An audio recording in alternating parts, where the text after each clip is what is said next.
Hi, I'm Sharon Bill. Welcome to my Theory Tuition series where we're working together through each of the ABRSM Theory Grades. There are lots of resources available to help you on my website. If you go to sharonbill.com, you'll find some free PDF information sheets and you can download those in US letter or A4 and they accompany each step of this series. You'll find a page there with links to all of my YouTube video tutorials, and you can also access information about the books that I have available. I've written an exam technique guide, how to take your ABRSM Music Theory Exam. It's full of tips and techniques on how to best prepare for your exam and also how to make the best use of your time when you're working through your exam paper on exam day. So if you go to sharonbill.com, you'll find it's all there. If you can give me a like, that would be really fab, and please do subscribe to my channel to keep updated. There's lots more to come. And now we're going to continue with the next set of papers. So we're on the 2014 Grade 2 papers and we're going to begin working on paper C. So if you turn with me to page 10, we can make a start on that. I always recommend that you have a go of these on your own first of all. It doesn't matter if you go wrong. Always work in pencil. A nice sharp pencil. I use a mechanical pencil just so it stays sharp. Have an eraser to hand, and you will probably also need a ruler just to keep things neat and tidy. And so we'll make a start now together on question 1. So I'm hoping you've had a go of these yourself, and then we'll just check through these together now. So then, we're asked to add the time signature to each of these 5 melodies. And so we have 5 separate melodies, and so we're going to have 5 separate time signatures. So the first job is just deciding what unit we're going to be counting in. And really I think this bar tells us straight away, and then this bar just clarifies it easily. We're in 3 crotchet beats, 3/4 notes per bar. And we can see again there 1, 2, 3 crotchet beats, 3/4 notes. So the time signature will be 3/4. You can double check that in the other bars. So we know that 4 semiquavers give us a crotchet, 4 16th notes give us a quarter note because they're 1/4 of a beat each. And so 4 quarters gives us a whole beat. So there's 1 beat, there's 1 beat. The dot after it makes it half as long again, and then we've got a half a beat here with this quaver, this 8th note here. So 1, 2, 3 all together. And you can see in this last bar, 2 quavers, 2 8th notes make a crotchet. That's 1, there's 1, and there's a crotchet beat or a quarter note rest. 1, 2, 3. It has to be 3/4. It couldn't be 6/8. We're not counting this in quaver beats because quaver beats would be grouped differently. They're grouped in 3s, so it has to be 3/4 to show this time signature accurately. There we go, that's that one done. Now looking at the next one, this bar tells us pretty quickly, but this is the most obvious bar that gives us the answer straight away. We're counting in quaver beats, 8th notes. We've got 1, 2, 3 8th notes, 3 quaver beats per bar. Nothing else would fit. If we were counting in crotchet beats, we'd have a half a beat over. If we were trying to count it in minim beats or half notes, there wouldn't be enough to make that work. So it has to be 3/8. You can double check that here. We've got 1, 2 quaver beats here, plus another 1, 1, 2, 3. 2 semiquavers make a quaver, 2 16th notes make an 8th note. 1, 2, 3. There's our 1, 2, 3. And then here, this crotchet, this quarter note, divides into 2 quavers, 2 8th notes, and then the dot gives us half as much again, and there's our 3. So that's that one. So let's look at this next one. So glancing through, I think the most easy bar to start with is this last one. And I think we can see at a glance that we're counting in crotchet beats. So we've got 1 crotchet beat with 2 quavers making a crotchet. 1, 2, there's a beat, 3, and there's a beat's rest, crotchet beat or a quarter note rest. 1, 2, 3, 4. So that would be 4/4. So we'll double check that. So 4 semiquavers, 4 16th notes make a crotchet or a quarter note. Here we have 3/4 of a crotchet and a quarter. Let's just look at the maths of that. If you get a bit stuck there like me, maths is not my strong point, so I have to visualise that. So we've got a quaver here, an 1/8 note, which is half a beat. The dot makes it half as long again, so there's our 1/4 of a beat, and then we've got a semiquaver or a 16th note, which is another 1/4, so there's our whole beat. So there's the beat. And we've got 2 quavers that give us a crotchet, 2 quavers that give us a crotchet, or 2 1/8 notes make a quarter note. So 1, 2, 3, 4 over 4. Let's look at this one. 2 quavers, 2 1/8 notes make a crotchet. So we've got a quaver beat note and a quaver beat rest. So that's exactly the same time value, but one of those is a rest. So there's a beat. There's a crotchet beat. And then we have this 3/4 and quarter again. So there's a beat. 1, 2, 3, 4. So 4 over 4. Now there are a couple of options here where you could say 4 over 4, or you could use the common time symbol. Alternatively, mathematically, it's exactly the same to say 2 over 2, or the split common time symbol, the ABRSM symbol. So any one of those would be acceptable. Let's look at the next bar. Well, the next exercise, I should say. So I think this bar here tells us nice and quickly we've got 1, 2 crochet beats per bar. 2 over 4. So let's just double check that. So let's start at the beginning. We've got a quaver and a quaver. So 2 1/8 notes make a quarter, or 2 quavers make a crotchet. So there's 1 beat. 2 quavers make a crotchet. There's 1 beat. 2 quavers make a crotchet. There's a crotchet. So we've got 1, 2, bar line, 1, 2, bar line. Let's look at this one. So we've got a half a beat, a quarter of a beat, a quarter of a beat. So a half and 2 quarters.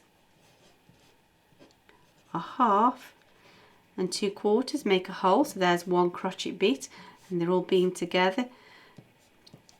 A half and a half of a beat makes a whole beat. There's a crotchet or a quarter note. We know that 4 semiquavers make a crotchet, or 4 quarters make a whole. So there's 1 beat. There's 1 beat. So there we go. We can see that that's 2 over 4. So we've just got this last one to do. So this first bar, I think, gives us the answer nice and easily. We're counting a minute beats, and there are 3 of them. Half notes, and there are 3 of them. So 3 over 2, 3 half notes, 3 minute beats per bar. Let's just check that here. We've got 1 here, we've got 1 here, and then half as much again, which would be that, and that. So 2 crotchets, 2 quarter notes make a minim or a half note. So 1, 2, 3, that's it. There's a beat, a minim beat. Those 2 together will give us a minim beat, and there's our third. So there we go, 3 over 2. Now moving on to question 2. This is an example of where from 2018 onwards the exam paper has changed, and the new format of the exam paper will no longer require you to write a full bar rhythm, and so there's no need for us to do that. However, apart from this question, everything else you need to know, and so these older years exam papers are still a really excellent revision resource. So let's just skip that one and make use of the rest of the paper, but just know that this will not be on the exam paper from 2018 onwards. So we can just turn over and carry on with question 3. So question 3 asks us to rewrite the following melody, and we need to group or beam the notes correctly. Now, ordinarily we would have to show that we are grouping in the unit value of the beat that we're counting in. However, if you remember in 3/8, the rule is that we can just beam any combination of quavers and semiquavers together. And so actually this is going to be the easiest grouping or beaming question imaginable, because we're just going to group them together, together, together, together, together. Of course, if it's a crotchet or a quarter note and above, that wouldn't need grouping. We just keep those stems separate. But looking at this, it's all quavers and semiquavers, or eighth notes and 16th notes. So basically we're just going to group them all together for each bar, because in this time signature that's what we can do. It's one of those exceptions that makes it nice and easy. The only thing we're going to have to think about is which way to put the stems. So first of all, I'm just going to get the note heads in place so I know everything's nicely spaced, and I'm copying their spacing, so I'm keeping everything pretty much aligned with their example, just so I don't get lost as well, and that way I know I'm not going to run out of room. So I'm just getting all the blobs in place, no thinking required as yet. Just copying blobs. And then the groundwork's in, we've got all the nuts and bolts in place to then start thinking about what needs to be done. So I'm putting my accidentals in. There we go. So then we now need to decide, because we're just grouping everything together in the bar, we're going to have to make some judgments about which way to join these stems. So although these two stems go up and this stem goes down, it looks like it's outvoted by numbers. If you think about it, this one and this one are closest to the middle line. This one is furthest away, so really this one needs it most. This is only one step away, and this is only 1, 2, 3, 4 away, whereas this is 5 away. So really these two are going to have to flip for the sake of this one. I think I'll use a ruler. So I'm going to keep these stems pretty short, because this one's going to have to be pretty long. So that's the best case scenario for that. These are in the middle. These can go either way, so they can easily accommodate that high middle note. Because I'm beginning and ending in kind of the same place, I'm keeping that line level. So all of these come down because they're all above that middle line. So the general direction is kind of going up. So I'll just sort of angle that upwards a bit. In fact, you know, I don't think I like the look of that, so I'm going to just keep it straight, because they come down, don't they? So I'm just going to keep that straight. That looks better.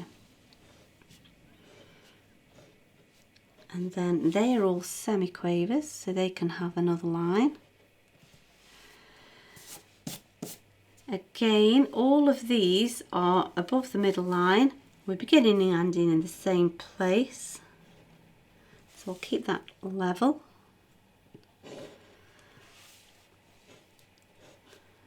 And they can all accommodate those outside notes. There we go. Now then, this one is above the middle line by 1, this is below the middle line by 1, and this is the middle line which can go either way. So in actual fact, you could choose either way for this stem to go. But I'm going to have these all coming downwards, I think. But either way would be okay. And then they need to be semiquavers. And there's my rest. And so that is the easiest beaming exercise imaginable, purely because it's in 3/8. You can just slam them all together. Marvellous. So that's the end of that question. We'll look at the next question in the next video. I do hope that's been helpful to you. I hope that you're enjoying it. I'm certainly enjoying working through it with you. If you can give me a like, that would be really super. Please do subscribe to my channel to keep updated. There's lots more in store. Please also do visit sharonbale.com and make use of all of the resource and information that's available there to help you. Thanks for watching. See you next time. Bye.